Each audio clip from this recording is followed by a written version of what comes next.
ભાગવત સાક્ષાત શ્રીનાથજીનું વાંગમય રૂપ. ગઈકાલે પ્રથમ સ્કંદમાં કથાનો પ્રવેશ કર્યો હતો. સીધા વિષય ઉપર જાઉં. પરીક્ષિત મહારાજને લાગ્યો શ્રાપ, 7મા દિવસે મૃત્યુ. એમ પણ 8મો દિવસ કોને મળે છે? બધાએ સોમથી રવિમાં જ જવાનું છે. 8મો દિવસ તો આજ સુધી કોઈને મળ્યો નથી. હા, પરીક્ષિત રાજાને એટલો વિશ્વાસ છે કે મને 7 દિવસ કાંઈ થવાનું નથી. આપણને તો કાલની એ ખબર નથી. આપણને એમ જયારે સાંભળીએ કે 7 દિવસમાં, એટલે આપણને અફસોસ થાય, 7 જ દિવસ. આપણને શું કાલની પણ ખબર છે? અને એટલા માટે જ્યારે પણ કથા સાંભળવા બેસો, જ્યારે પણ સેવા કરવા બેસો, સત્સંગ કરવા બેસો, એવો વિચાર કરજો, આ મારો છેલ્લો દિવસ છે. કોણ જાણે કાલે પુનઃ આ આંખ ખુલે ન ખુલે. પરીક્ષિત રાજા જ્યારે મૃત્યુના સમાચાર મળ્યા, ખુલાસો કરવા ન ગયા, ચોખવટ કરવા ન ગયા, ક્ષમા માંગવાનું પણ છોડી દીધું. બસ જીવનને સફળ કરવું છે, સાર્થક કરવું છે. વૈરાગ્ય જાગ્યો, ઘર છોડીને નીકળ્યા.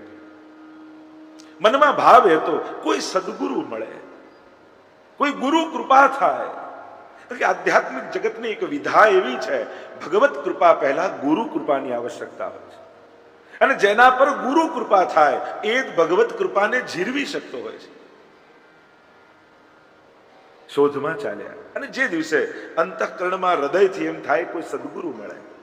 ગીતાજીમાં પણ ભગવાન કહે છે ને, તદ વિદ્ધિ પ્રણિપાતેન પરિપ્રશ્નેન સેવયા ઉપદેક્ષંતિ તે જ્ઞાનમ જ્ઞાનિનઃ તત્વદર્शिनः. स्वयं परमात्मा भगवत गीता में कहते हैं, तू वो तत्वदर्शी के पास जा, तद विधि परिप्रणिपातेन, उसको नमस्कार कर, विधि पूर्वक जा और फिर प्रश्न कर. प्रणिपात से प्रश्न तक की यात्रा गुरु की है. અને ત્યાં કોઈ સદગુરુનો ભાવ, કોઈ ગુરુ તત્વનો ભાવ. ગુરુ કેવો હોય એની ચર્ચા ઘણી થાય, પણ મારે ગુરુ છે કે નહીં? જરૂરી નથી કે કોઈ વ્યક્તિ જ ગુરુ બને. એ વ્યક્તિનો વિચાર પણ ગુરુ બની શકે, કોઈ ગ્રંથ પણ ગુરુ બની શકે, કોઈ પ્રેરણા ગુરુ બની શકે. દત્તાત્રેય તો 24 ગુરુ, જ્યાં જ્યાં ગુણ દેખાય અને ગુરુ રૂપે સ્વીકારી લીધા.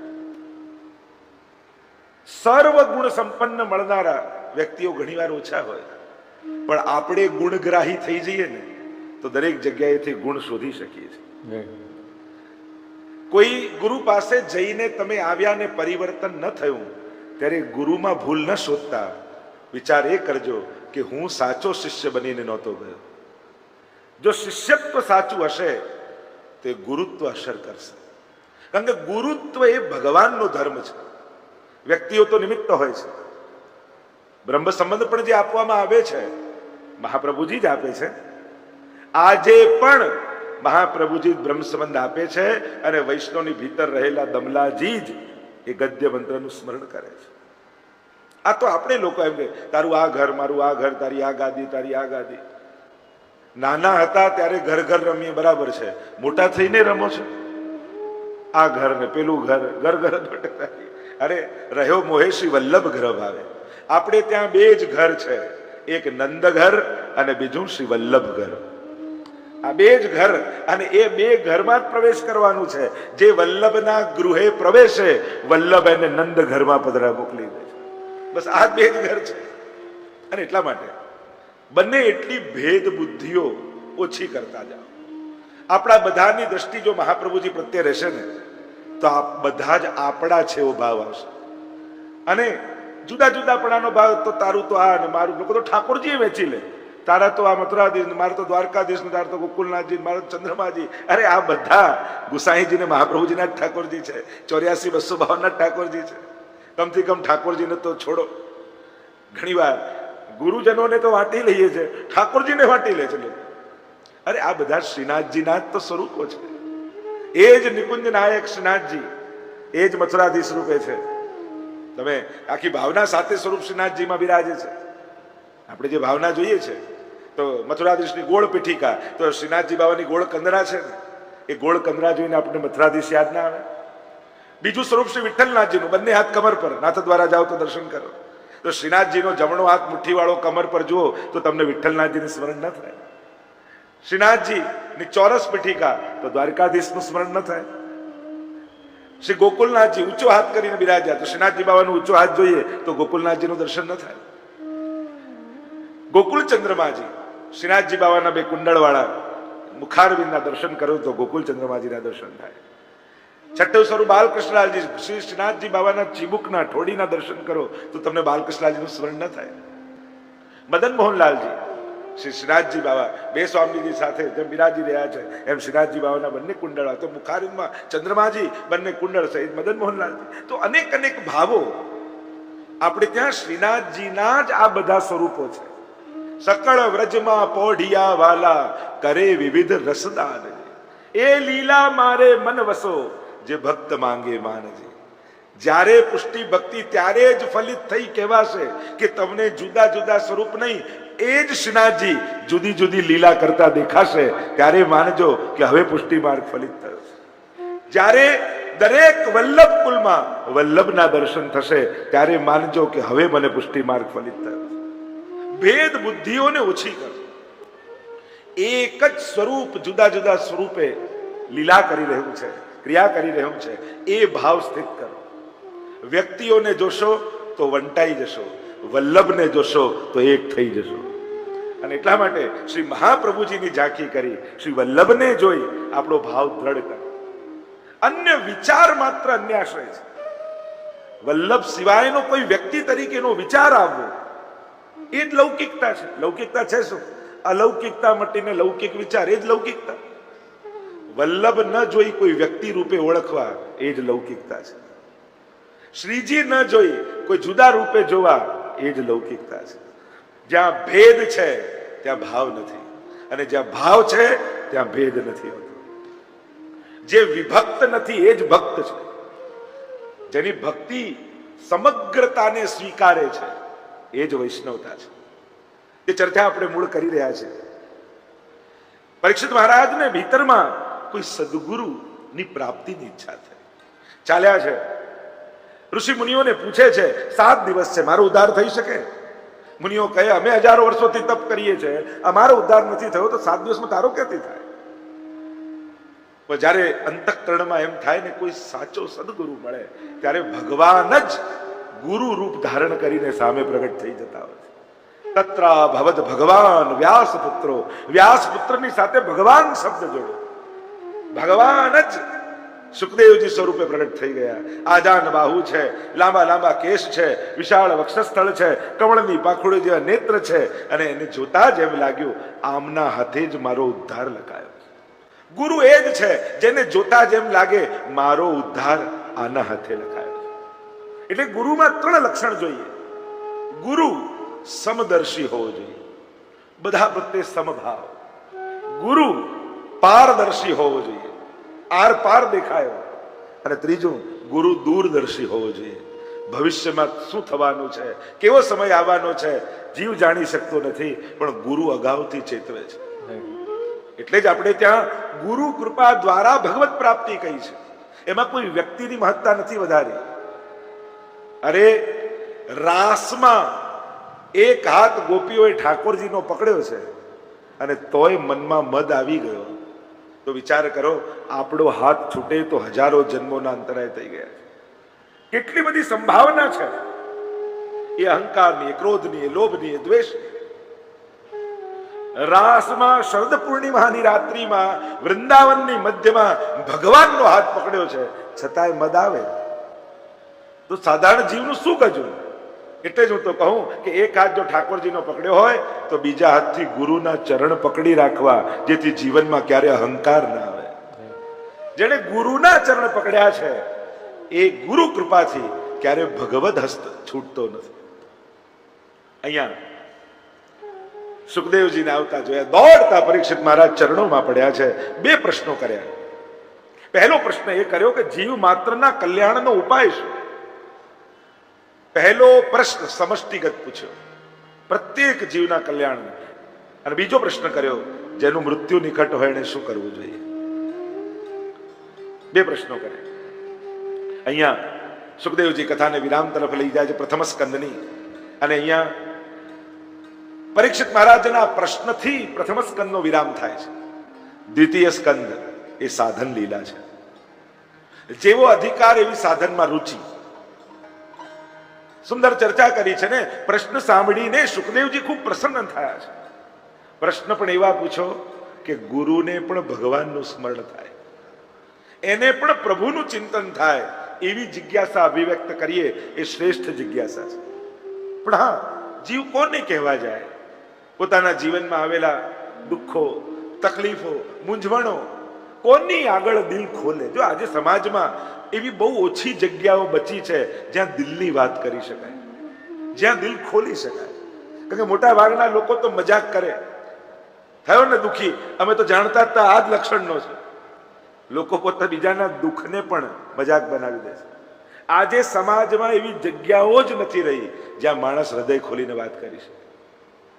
અને એટલે કોઈ ગુરુ આગળ, કોઈ મહાપુરુષ આગળ, કોઈ ભગવદી આગળ ક્યારેક પોતાના જીવનની મૂંઝવણ કહો, એમાં કોઈ પાપ નથી, કોઈ અપરાધ નથી. આપણે શ્રેષ્ઠ નથી થઈ શકતા, પણ કોઈ શ્રેષ્ઠનો આશ્રય જરૂર કરી શકીએ છીએ.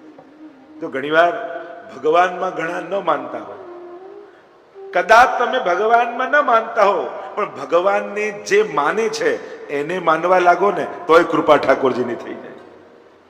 સીધા કદાચ કુવામાંથી પાણી આપણે ન કાઢતા હોય, પણ એમાંથી મોટર લગાડીને ટંકી ભરાઈ હોય, એમાંથી નળ ખોલો તો એમાં જલાવી જાય. એમ જેને ભગવત ભાવથી પોતાના હૃદયને ભર્યો છે, ક્યાંક એના આશ્રય યા એના આશીર્વાદ મેળવી લો ને તો એ કાર્ય થઈ જાય. એટલે આપણે ત્યાં કહેવાય ત્યારે કાંઈ પણ શ્રમ એવું આવ્યો તો ઠાકોરજીને તો કંઈ કહી શકતા નથી, તો પ્રભુ આગળ કહેવું કઈ રીતે? પુષ્ટિ માર્ગમાં પોતાના ભાવોને અભિવ્યક્ત કરવાનો એ વિવેક છે. મહાપ્રભુજી કહે કે પ્રભુ આગળ કહેવાય નહીં, શ્રમ પડે એવી વાત ન કરાય, દુઃખ ન કહેવાય. તો શું કરું? નેગભોગ ઠાકોરજીનો વધારી દે, ડબલ કરી દે. એટલે પ્રભુને એમ થાય કે આ રોજ કરતા ડબલ કેમ આવે છે? એટલે જાણી લે કંઈક તકલીફ લાગે છે. અને પ્રભુના કર્ણમાં મનમાં એક વિચાર આવે ને તો પ્રભુ તો કેવલ સ્મરણ માત્રથી જીવના દુઃખોને દૂર કરી દે છે. સ્મરણ કરતા દુષ્કૃત જાય છે. કેવળ વિચાર કરી લે, ભગવાનને દુઃખ દૂર કરવા માટે પ્રયાસ કરવાની જરૂર નથી. કોઈ બરફની પાટ પડી હોય, એની પાસે જઈને ઉભા રહો તો તમારે ઠંડી માંગવી પડે? લાગે છે. એનો પ્રયાસ નથી, એનો પ્રભાવ છે. ક્યાંક અગ્નિ સળગતો હોય, એની પાસે જઈને ઉભા રહો તો ગરમી માંગવી પડે? લાગે છે. એનો પ્રભાવ છે, એનો કર્મ નથી. સૂરજ ઉગે તો કમળ આપમેળે ખીલી જ જાય. કોઈ સૂરજે હાથ લાંબો કરીને કઈક પાંખડીઓ ખોલવી પડે છે? એનો પ્રભાવ છે. એમ ભગવાન પાસે જઈને બેસો ને તોય સમસ્ત દુઃખો દૂર થઈ જાય. એ ભગવાનનો પ્રયાસ નથી, એનો પ્રભાવ છે. એનું સાનિધ્ય જ સમસ્ત દુઃખોનું આત્યંતિક નાશ કરી દે છે. એટલે મહાપ્રભુજી કહે છે કે કહેવાની જરૂર જ નથી, એનું શરણું જ કાફી છે, એનું સાનિધ્ય જ કાફી છે. પ્રભુને વિવેકપૂર્વક અને જ્યારે પ્રશ્નો કર્યા છે સાંભળીને સુખદેવજી ખૂબ પ્રસન્ન થયા, બોલ્યા, પ્રસન્ન થઈને કહ્યું, મહારાજ તમે શ્રેષ્ઠ પ્રશ્ન કર્યો છે. જો આ દ્વિતીય સ્કંદ સાધન લીલા, જેનો જેવો અધિકાર એવી એને સાધનમાં રુચિ. જો આપણે ભલે સેવા જ કરતા હોઈએ, પણ ઘણા કે અમને તો ફૂલઘરની સેવામાં જ આનંદ આવે, કોઈ કે અમને તો સામગ્રી બનાવવાનું કહો એટલું બનાવી દે, અમને એમાં બહુ રુચિ છે. કોઈ કે કીર્તન ગાવાનું કહો તો તમે કહો તો આખો દિવસ ગાઈ દે. કરીએ છીએ સેવા જ, પણ છતાંય અધિકાર અનુસાર સેવામાં રુચિ હોય છે. અને જ્યાં રુચિ છે ત્યાં શ્રમ નથી, ત્યાં આનંદ છે. કારણ કે સેવા એ વૈષ્ણવની પ્રવૃત્તિ નથી, વૃત્તિ છે. પ્રવૃત્તિ માનશો તો થાકી જશો, વૃત્તિ બની જશે ને તો જેટલું કરશો એટલો આનંદ વધશે. જ્યારે સેવા વૈષ્ણવનો સ્વભાવ બની જાય, જેમ નાનું બાળક હોય એને કેવું પડે, બેટા થોડી વાર તો રમી ના હોય, એ રમવામાં જ હોય. કારણ કે ત્યાં એની વૃત્તિ છે. ભણાવવા બેસાડવો પડે, એની પ્રવૃત્તિ થઈ જાય. જ્યાં જેને રસ છે ત્યાં એને આનંદ છે. વૈષ્ણવને સેવામાં જ રસ હોય છે. જેની આંખો સેવા શોધતી હોય ને એ જ વૈષ્ણવ. એ તો ઘણી વાર લોકો હવેલીના મનોરથમાં કથામાં અમને ક્યાં કહ્યું છે કંઈક કરવાનું. અરે સેવાનું કહેવાનું ન હોય, સેવા તો શોધી લેવાની હોય, સેવા તો ગોતી લેવાની હોય, જોડાઈ જવાનું હોય. આ નાની સેવાના, બહારની સેવાના, ભીતરની સેવા, આ ખાસાની સેવાના, સેવકીની સેવા, સેવા શબ્દને કોઈ વિશેષણ જોડો જ નહીં. સેવા એ પોતાના અર્થમાં પૂર્ણ શબ્દ છે, એને કોઈ વિશેષણની આવશ્યકતા છે જ નહીં. સેવા એ સેવા છે. એ તો ઘણી વાર એમ થાય, લો એને તો ભીતર નહીં, અમને તો બહાર ઉભા રાખ્યા. અરે જે સેવા મળી એને નિષ્ઠાથી કરો. સેવા નાની મોટી હોતી નથી. સેવા કરનારો નાની સેવાને મોટી બનાવી લેતો હોય છે એની સેવાની વૃત્તિથી. અરે બુહારી કાઢવાની આવે તો એટલા પ્રેમથી ચીવટથી કાઢો કે આવનારા લોકો શોધે કે આટલું ચોખ્ખું કર્યું કોણે. સેવક દેખાય ને તો સેવા નાની થઈ જાય, પણ સેવા દેખાવી જોઈએ, સેવક ન દેખાવું જોઈએ. તમારી સેવા જોઈને લોકો ગોતે કે આ કર્યું કોણે છે. એવી સેવાની તત્પરતા અને કુશળતા હોવી જોઈએ. તો આ ભાવ સેવાની તત્પરતાનો છે. અહીંયા પ્રશ્ન કર્યા છે, અનેક પ્રકારના ચર્ચાઓ આવી. જીવ માત્રના કલ્યાણનો ઉપાય શું? કહ્યું અભયની ઈચ્છા વાળાએ ભગવાનનું સ્મરણ કરવું. આ જગતમાં નિર્ભીક બનાવનારો પરમાત્મા છે. લોકોએ આપણને ભગવાનના નામે ડરાવી દીધા છે. અરે એક ભગવાન જ તો એવો છે કે જેની પાસે જવાનો અવસર મળે તો ક્યારેય કોઈ ભય ન રાખતા. પ્રભુ પાસે જવાનો અવસર મળે તો ક્યારે પણ પોતાના પાપનો વિચાર કરીને અટકી ન જતા. ના, મારી અંદર તો આવી આદત, મને તો આવું વ્યસન, હું તો આમ, હું તો આવો પાપી, મારાથી કેમ જવાય? અરે એક ભગવાન જ એવા છે જે આપણને પાપમાંથી મુક્ત કરાવી શકે છે. બાકી કોઈ નામાં એ સામર્થ્ય નથી કે તમને પાપથી મુક્ત કરી શકે. ભગવાન એકમાત્ર અહમ ત્વા સર્વ પાપેભ્યો મોક્ષયિષ્યામિ મા શુચા. ગીતાજીમાં ભગવાનનો ઉદ્ઘોષ છે, સર્વ ધર્માન પરિત્યજ્ય મામ એકમ શરણમ વ્રજ. તું મારા એકની શરણમાં આવ, હું તને તારા બધા પાપોમાંથી મુક્ત કરીશ. પ્રભુમાં જે સામર્થ્ય છે. અનેક પ્રકારના પ્રશ્નોની ચર્ચા આવી છે. સૃષ્ટિ સર્જનનો ઇતિહાસની ચર્ચા આવી. ભગવાનના નાભીમાંથી, કમળમાંથી બ્રહ્માજી, અને બ્રહ્માજી ચારે બાજુ શોધવા લાગ્યા કે હું આવ્યો ક્યાંથી. કમળની નાળની અંદર ગયા, અંત ન પામ્યા. બહાર આવ્યા, ચારે બાજુ જળ છે, અને જળમાં પરપોટા થાય ને, પરપોટા ફૂટે તો અવાજ આવે, તપ તપ તપ. ત ને પ આ બે શબ્દ સંભળાય. તપ કરવા માટે બ્રહ્માજી બિરાજી ગયા. ભગવાન પ્રસન્ન થયા. ચતુશ્લોકી ભાગવતનો ઉપદેશ બ્રહ્માજીને આપ્યો છે. જો ભાગવત 12 સ્કંદ, 335 અધ્યાય, 18,000 શ્લોક છે. એ 18,000 શ્લોકો આ 4 શ્લોકનો જ વિસ્તાર છે જે ભગવાને બ્રહ્માજીને કહ્યા છે. એટલે ભાગવતના આદિ વક્તા સ્વયં ભગવાન છે. એટલે ભાગવતની વ્યાખ્યા કરતા કહ્યું ને, ભગવતા પ્રોક્તમ ભાગવતમ, ભગવતા ઉદિતમ ભાગવતમ. જે ભગવાને કહ્યું એ ભાગવત. એટલે ભાગવતના મૂળ વક્તા સ્વયં ઈશ્વર છે. ચતુશ્લોકી ભાગવતનો ઉપદેશ આપતા પ્રભુ બોલ્યા, બ્રહ્મ, જીવ, માયા અને જગત, આ 4 વેદાંતના મુખ્ય 4 વિષયો છે. બ્રહ્મનું સ્વરૂપ શું છે, માયા શું છે, જીવનું શું સ્વરૂપ છે, અને આ જગતનું શું સ્વરૂપ છે. વેદાંતના મુખ્ય 4 શબ્દો. અને એના ઉપર જ જુદા જુદા મત છે. એ વિશિષ્ટાદ્વૈત હોય, દ્વૈતાદ્વૈત હોય, અદ્વૈત હોય. આ જુદા જુદા મતો બ્રહ્મ, જીવ, જગત અને માયા, આ 4 ઉપર જ સર્વના વિસ્તાર છે. બ્રહ્મનું સ્વરૂપ સમજાવતા કહ્યું, અહમ ઈવ અગ્રે, કાંઈ જ નહોતું ત્યારે હું હતો, બધું જ છે હું જ છું, કાંઈ નહીં રહે, કેવલ હું રહીશ. આ જ બ્રહ્મ છે. આગળ અન્ય ચર્ચાઓ કરવામાં આવી. અનેક પ્રકારની સૃષ્ટિ સર્જનની વાત કરી. 10 લક્ષણો ભાગવતમાં બતાવવામાં આવ્યા. જ્યાં 5 લક્ષણ હોય પુરાણ, અને જેમાં 10 લક્ષણ હોય મહાપુરાણ. શ્રીમદ ભાગવત મહાપુરાણ છે. 17 પુરાણો અને 18મું શ્રીમદ ભાગવત એ મહાપુરાણ. જો આપણે ત્યાં ધર્મ ગ્રંથોના પણ જુદા જુદા વર્ગીકરણ છે. સૂત્ર ગ્રંથો હોય, સ્મૃતિ ગ્રંથો હોય, ઉપનિષદ હોય, એને વેદાંત આદિ કહીએ. એ જ રીતે પુરાણો છે.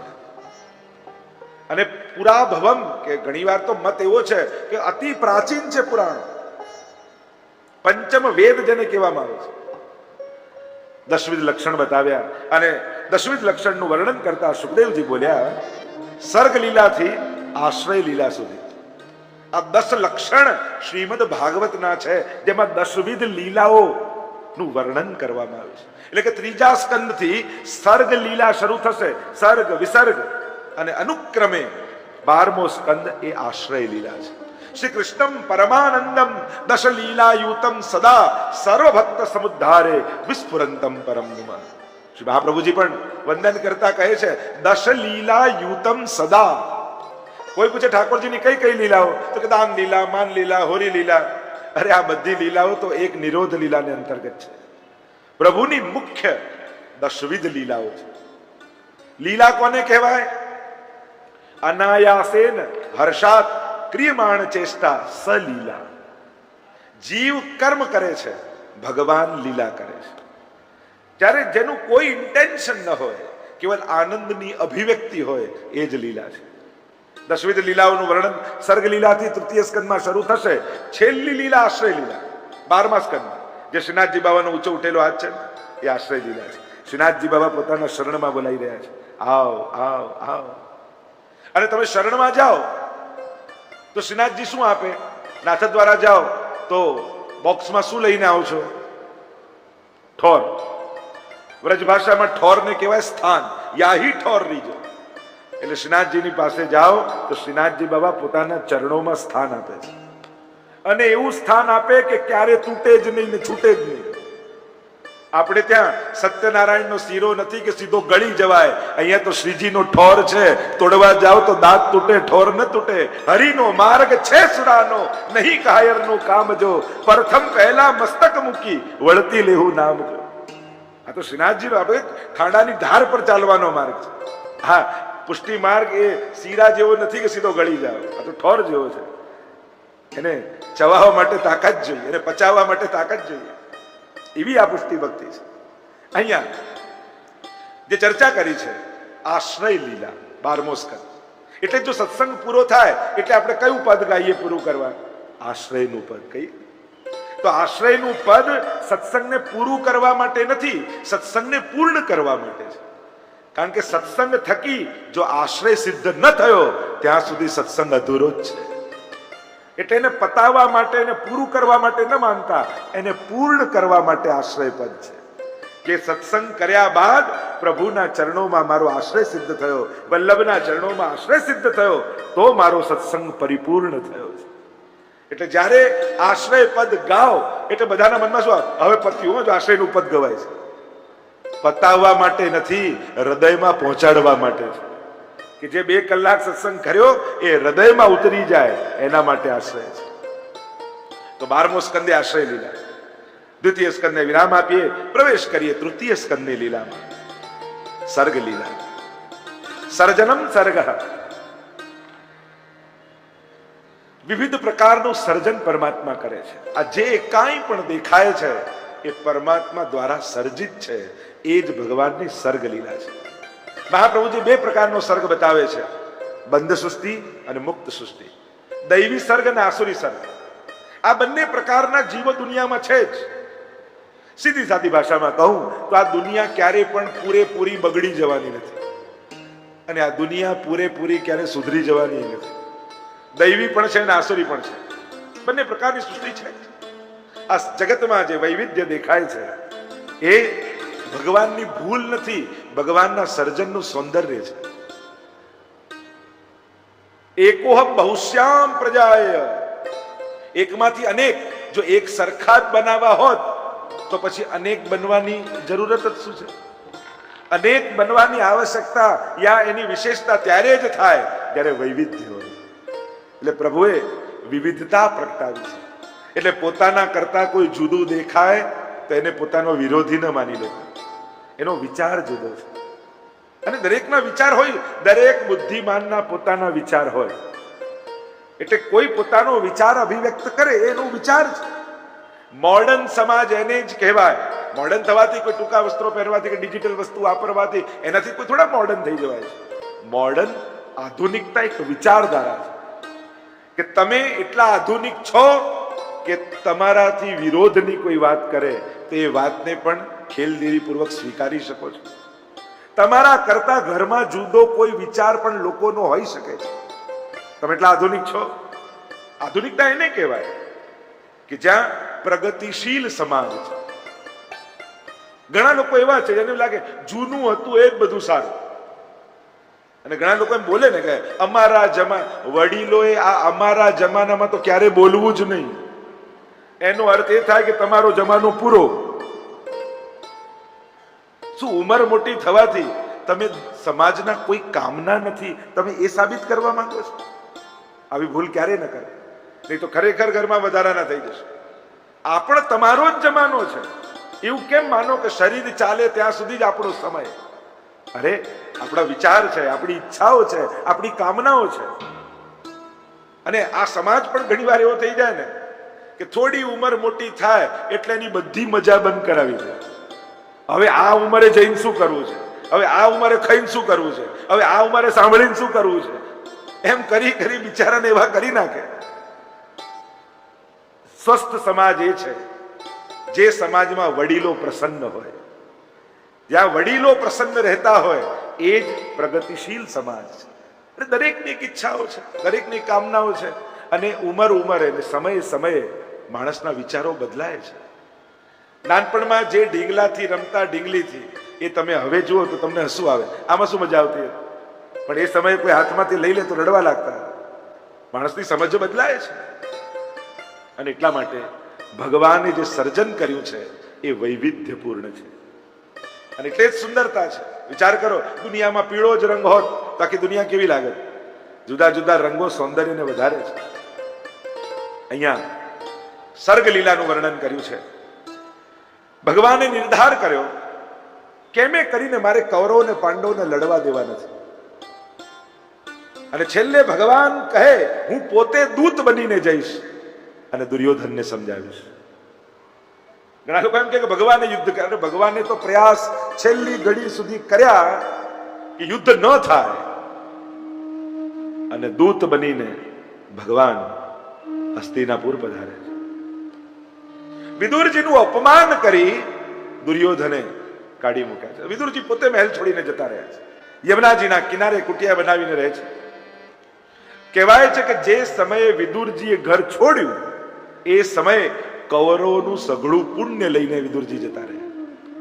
ઘણી વાર આપણા ઘરમાં કોઈ એક વ્યક્તિ એવું હોય કે જેના પુણ્યથી આખો પરિવાર સુખી હોય, અને એ વ્યક્તિ જતો રહે ને તો જાણે એમ લાગે કે ઘરનું આખું પુણ્ય જતું રહ્યું.